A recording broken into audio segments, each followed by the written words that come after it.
کے کارکنان کے 3 کیسز جو ہیں وہ مختلف عدالتوں کے اندر زیر سماعت ہے، تو ان کی تفصیلات بتائیے گا، کیا کارروائی؟ سب سے پہلے تو ہم اس کورٹ کا جس کے سامنے کھڑے ہیں شہزاد خان صاحب کے پاس مجسٹریٹ ہیں، ان کے پاس 9 مئی کا کیس تھا 538/2023.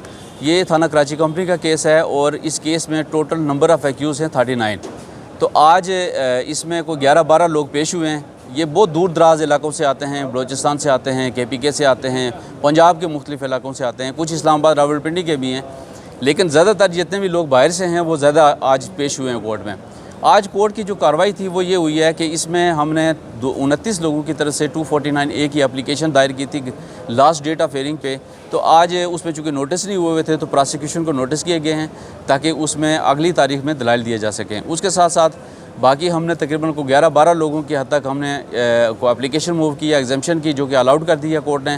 اور اس کیس میں ہماری اسپیشل ریکویسٹ پہ کہ چونکہ یہ دور دراز سے لوگ آتے ہیں، مینیج کرنا مشکل ہوتا ہے، غریب لوگ ہیں، اتنا کرایہ نہیں ہوتا ان کے پاس ادا کرنے کے لیے، تو کورٹ نے مہربانی کی ہے اور اس کیس کو 25 اکتوبر یعنی 25/10/2025 تک ملتوی کر دیا ہے. 25/10/2025 کو انشاءاللہ اس کیس میں ہم 249A کی اپلیکیشن پہ دلائل دیں گے. اس کے ساتھ ساتھ 500 اور 501/2022 کا کیس 2 مقدمات زیر سماعت تھے آج مبشر چشتی صاحب کے پاس. ان کیسز میں کی خاص بات یہ ہے کہ جتنی لیڈرشپ تھی وہ ساری کی ساری ایکویٹل ہو چکی ہے اس میں 249A کے تحت. اب صرف اور صرف ورکرز کی حد تک یہ کیس باقی ہے اور یہ آزادی مارچ کا کیس ہے تھانہ باراکو کا. اس میں مبشر حسین چشتی صاحب نے آج کیس کی سماعت کی ہے اور وہ کیس ارجنٹ ہو گیا 19/7 کے لیے.